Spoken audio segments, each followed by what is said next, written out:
আজকে যে গল্পটা বলব তা আমার জীবনে ঘটে যাওয়া এক সত্য ঘটনা। গল্পের নায়িকা নাজমা আক্তার একজন ধর্মভীতু গৃহিণী নারী। স্বামী আজমল ও এক ছেলে নাজমুল এবং এক মেয়ে নূপুরকে নিয়ে তার সুখের সংসার। ছেলে নাজমুলের বয়স ২২ বছর, মেয়ে নূপুরের বয়স ৫ বছর। নাজমুল এই বছর সদ্য ম্যানেজমেন্ট বিষয় হতে মাস্টার্স পাস করেছে। আজমল গ্রামের বাজারে কসমেটিক্স এর দোকান করে, যাতে করে নাজমার সংসার ভালোভাবে চলে যায়। নাজমা দেখতে বলিউড নায়িকা সোনাক্ষী সিনহার মতো, কিন্তু নামাজ রোজা ও পর্দার ব্যাপারে খুবই সতর্ক। সপ্তাহে একবার নাজমা আজমল এর কাছ থেকে কাজ করিয়ে নেয় এবং এতেই নাজমা অনেক খুশি। ঘরের কাজ এবং নামাজ রোজা করেই নাজমার দিন পার হয়ে যায়। নাজমা এবং আজমল ৮ বছর প্রেম করে পালিয়ে গিয়ে বিয়ে করে, যার কারণে নাজমার পরিবার থেকে এখনও ওদের সম্পর্কটা মেনে নিতে পারে নাই। আজমল এবং নাজমা বাদে নাজমুল ও নূপুর নাজমার বাপের বাড়ি যেতে পারে। নাজমার মা টুনি বেগম নাজমুলকে নিজের জীবনের চেয়ে বেশি ভালোবাসে। নাজমুলের বর্তমানে বেকার সময় যাচ্ছে, নাই পড়ালেখা নাই কাজ। বিকালে বাবার কাছ থেকে বাজারটা আনা হলো নাজমুলের একমাত্র কাজ। তাই গত কয়েকদিন ধরে নাজমুল এর একটা বাজে অভ্যাস হয়েছে, লুকিয়ে লুকিয়ে আম্মু নাজমার দেখা। কারণ তার মা অনেক সুন্দরী। বিশেষ করে আম্মু নাজমার বিশেষ অবস্থার একটু ছিটেফটা দেখলে নাজমুলের মাথাটা ঝিমঝিম করে। সাথে সাথে বাথরুমে গিয়ে ঠান্ডা করতে হয় হাত দিয়ে। নাজমুলের কাছে মনে হয় আম্মু নাজমা দুনিয়ার সব থেকে সুন্দরী নারী। তাই সে মনে মনে শপথ করেছে আম্মু নাজমাকে সে তার রানী করে ছাড়বে। গত কয়েকদিন উনার কি হয়েছে, ১ মাস হয়ে গেল একবারের জন্যে ও হাত দিল না। এর আগে তো এরকম হয়নি উনার। রান্না করতে বসে আম্মু নাজমা স্বামী আজমল এর কথা ভাবছিল। হঠাৎ খেয়াল হলো দুপায়ের মাঝে একটু অনুভব হচ্ছে। এইটা আমার কি হচ্ছে? দিনে দিনে দেখছি আমার খিদে বেড়েই চলেছে। না না, এই রকম চলতে দেয়া যাবে না। জহরের নামাজটা পড়তে হবে। মা নূপুর একটু এদিক আয় তো মা। নূপুর কি মা? বলো মা, তুই জালটা একটু দেখতো মা, আমি গোসলটা সেরে নেই। নামাজের সময় চলে যাচ্ছে। নাজমুল বাজার এ আসছে বাবার কাছ থেকে বাজার নিতে। বাবার দোকান এর একটু কাছে আসতে নাজমুল এর কাছে সন্দেহ লাগল। বাবার দোকানের সামনে এই মেয়েটা কে? আর বাবা কোথায়? মেয়েটা মনে হচ্ছে সামনে একেবারে ঝুঁকে আছে।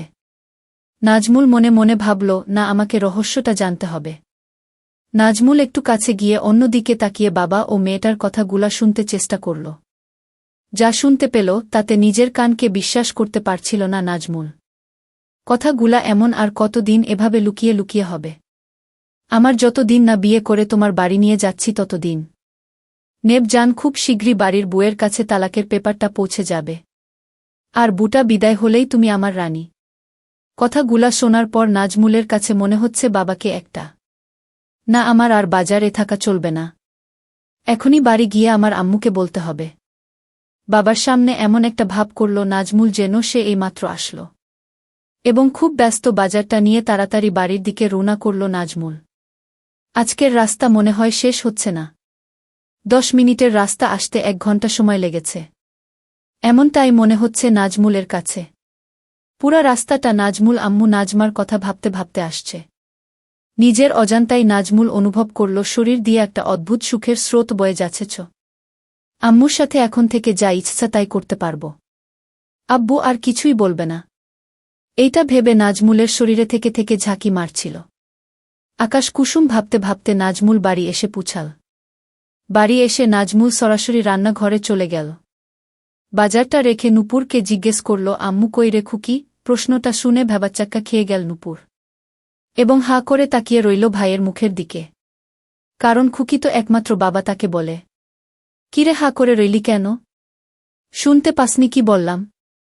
বোনকে জোর গলায় ধমক দিল নাজমুল। ও আম্মু, আম্মু তো কলতলায় গোসল করতে গেল। নূপুর ঘোর কাটিয়ে উঠে উত্তর দিল।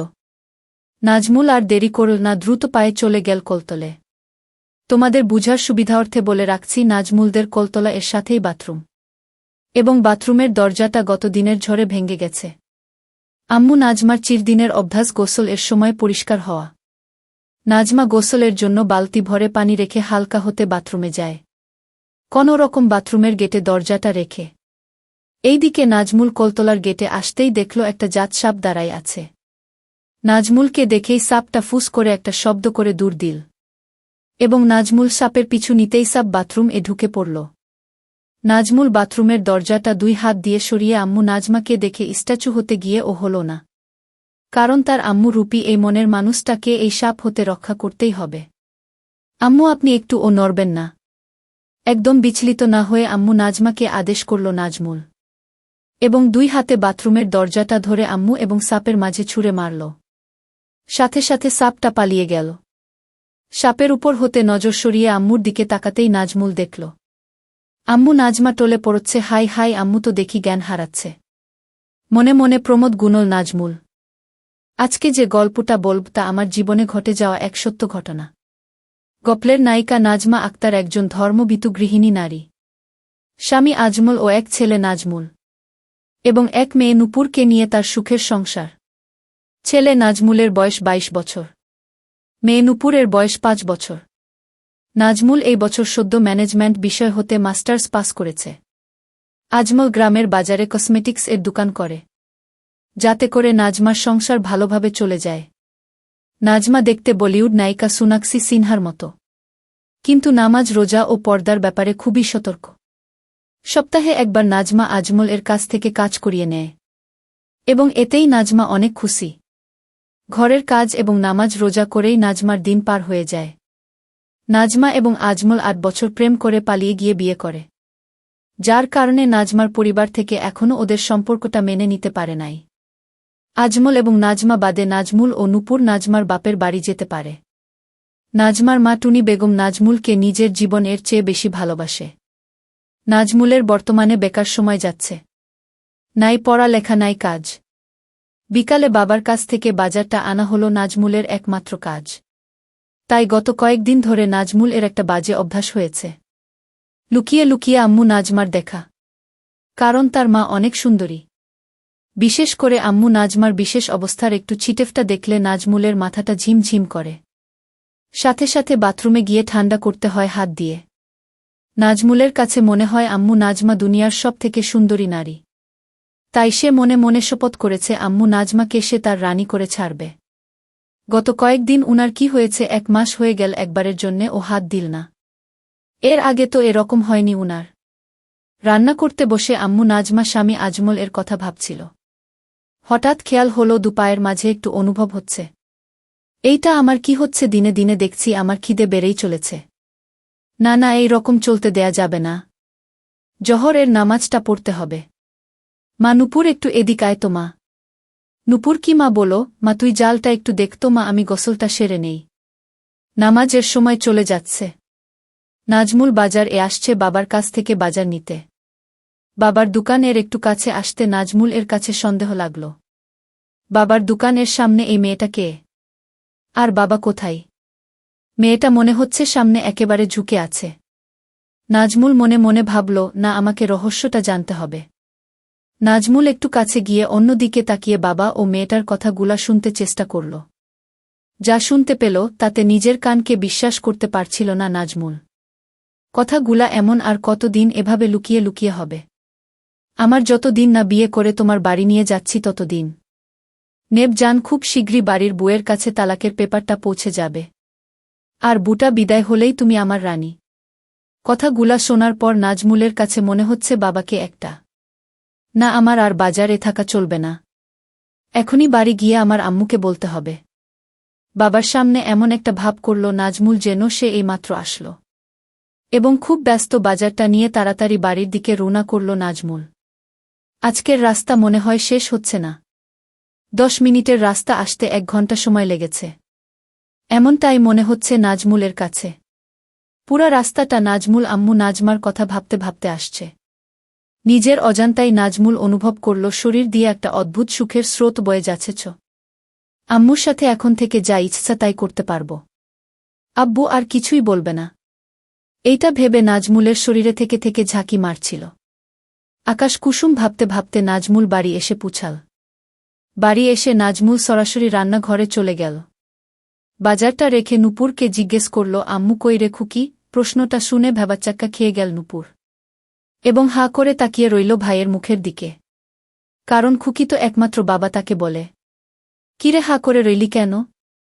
শুনতে পাসনি কি বললাম? বোনকে জোর গলায় ধমক দিল নাজমুল। ও আম্মু, আম্মু তো কলতলায় গোসল করতে গেল। নূপুর ঘোর কাটিয়ে উঠে উত্তর দিল। নাজমুল আর দেরি করল না, দ্রুত পায়ে চলে গেল কলতলে।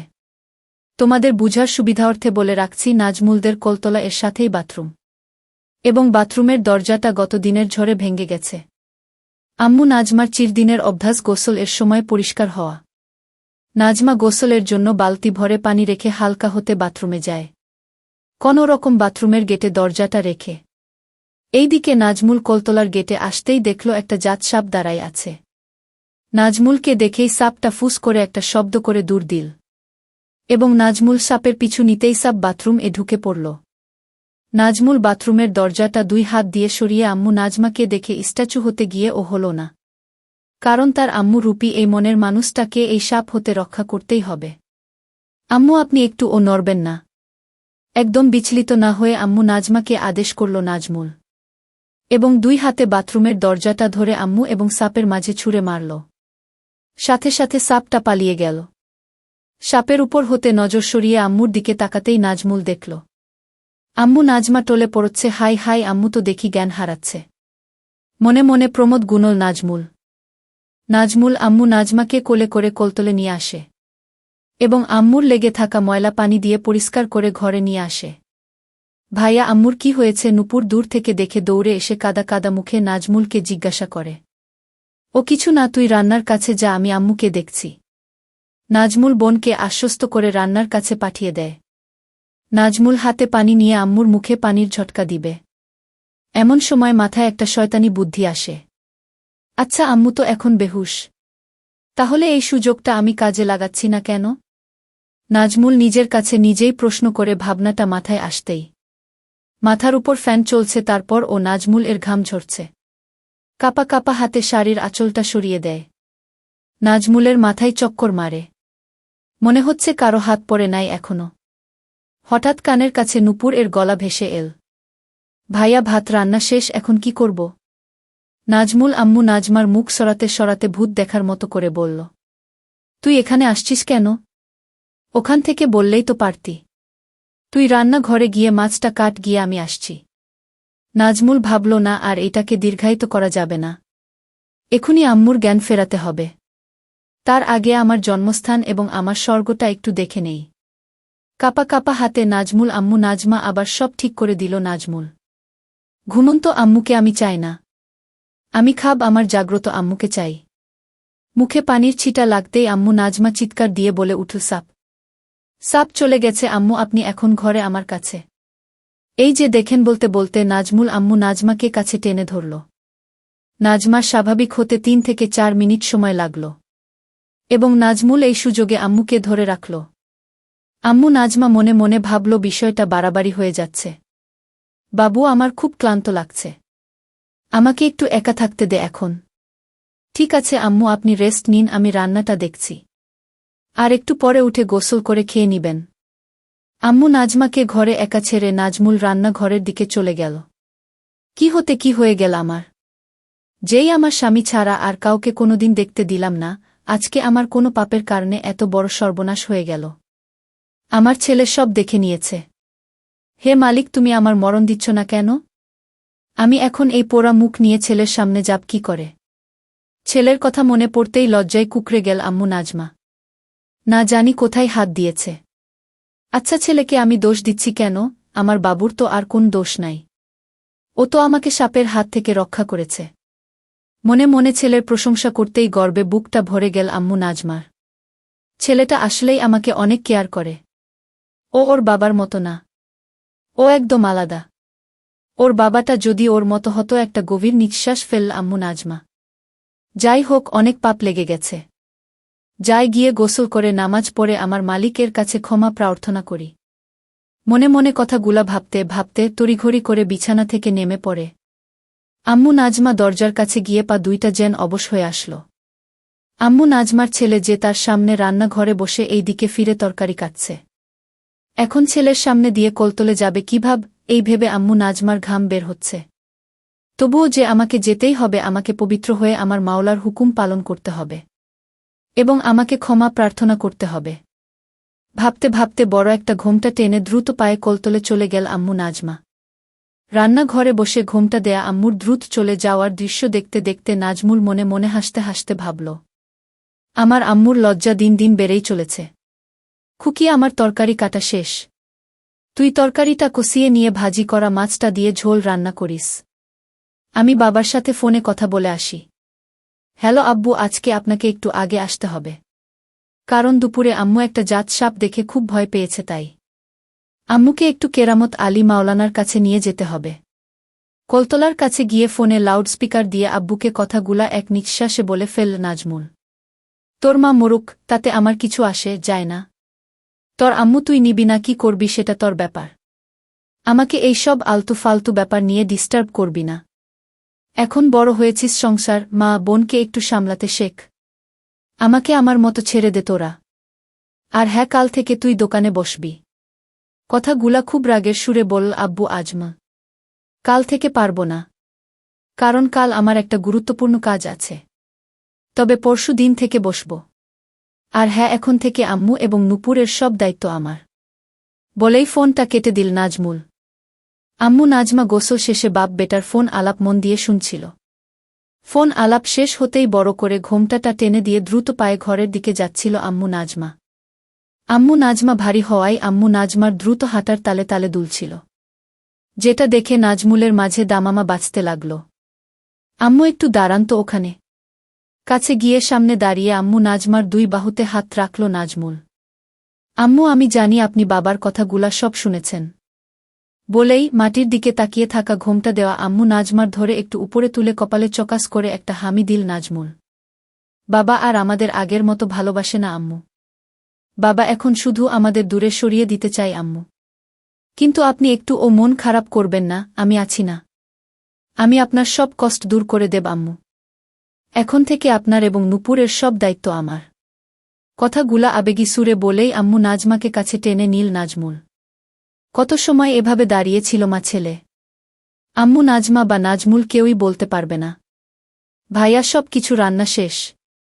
হঠাৎ নূপুর এর কোথায় সম্বিত ফিরে পেল আম্মু নাজমা এবং নাজমুল। এক প্রকার অনিচ্ছা শর্তে আম্মু নাজমা ছেলের বাহুডোর থেকে ছাড়া পায়। হিতাহিত জ্ঞান প্রায় ভুলতে বসেছিল আম্মু নাজমা। সম্বিত ফিরে পেতেই এক রাস আম্মু নাজমাকে ঘিরে ধরল। ছি, আমার ছেলে আমাকে এভাবে ধরে।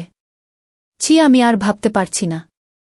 এক প্রকার দৌড়ে ঘরে গিয়ে নামাজ দাঁড়িয়ে পড়ল আম্মু নাজমা। আম্মু, মাগরিবের নামাজের পরে রেডি থাইকেন। আপনাকে নিয়ে একটু কেরামত আলী মাওলানার কাছে যাব। আম্মু নাজমার দৌড়ে পালানোর দৃশ্য দেখতে দেখতে মুচকি হেসে বলল নাজমুল। ভাইয়া খেতে আস, আম্মু ডাকে। আসছি। নাজমুল এর ঘর থেকে উত্তর দেই নাজমুল। আম্মু, তাড়াতাড়ি খেয়ে ঘুমিয়ে পড়ো, আমি আর তোমার ভাইয়া একটু হুজুরের কাছে যাব। খেতে খেতে মেয়ে নূপুরকে তাগাদা দেই আম্মু নাজমা। বাড়ির বাইরে কোথাও যেতে চায় না আম্মু নাজমা। কিন্তু কেরামত আলী মাওলানার কাছে যেতে কখনো না করে না। নাজমুলদের বাড়িতে সবাই মাটিতে বসে খায়। আম্মু নাজমা এবং নাজমুল মুখোমুখি বসে খাচ্ছে। ঝুঁকে মাটিতে বসে খাওয়ার জন্য আঁচলটা একটু গেছে। আম্মু কি বোরখা পরে যাবেন? ইঙ্গিতটা আম্মু নাজমা বুঝতে পারে। তাড়াতাড়ি আঁচল ঠিক করতে করতে, না বাবা, বোরখা পাব কোথায়? তোর বাপ কি আর বোরখা কিনে দিয়েছে আমাকে? আগের বোরখাটা ছিঁড়ে যেতেই কতবার বললাম একটা বোরখা কিনে দাও। দিল না কিনে, তার নাকি টাকাই থাকে না। অনুযোগের সুরে বলল আম্মু নাজমা, গু আমি কিনে দেব। আজকে শাড়ি পরেই চলেন। আম্মু নাজমার অপাদ মস্তক দেখতে দেখতে বলল নাজমুল। খাওয়া দাওয়ার পাট চুকিয়ে নিয়ে নাজমুল তার নিজের ঘরে এসে রেডি হয়ে নিল। আম্মু নাজমা মেয়ে নূপুরকে ঘুম পাড়িয়ে রেখে আয়নার সামনে দাঁড়িয়ে চোখে একটু কাজল দিয়ে নিল। আর একটু আতর মেখে নিল। এই আতর আর কাজল ছাড়া কোনো প্রসাধনী ব্যবহার করে না আম্মু নাজমা। আম্মু নাজমা দরজার শিকল টেনে তালাটা লাগিয়ে ঘুরতেই দেখল নাজমুল ভ্যাবলার মতো হা করে তাকিয়ে রয়েছে। একেবারে অপ্সরীর মতো লাগছে আম্মু নাজমাকে। নিজের নিয়ন্ত্রণ হারিয়ে ফেলেছে নাজমুল। মনে মনে ভাবল, আজ যেভাবেই হোক আম্মুকে কাজ করে দিতে হবে।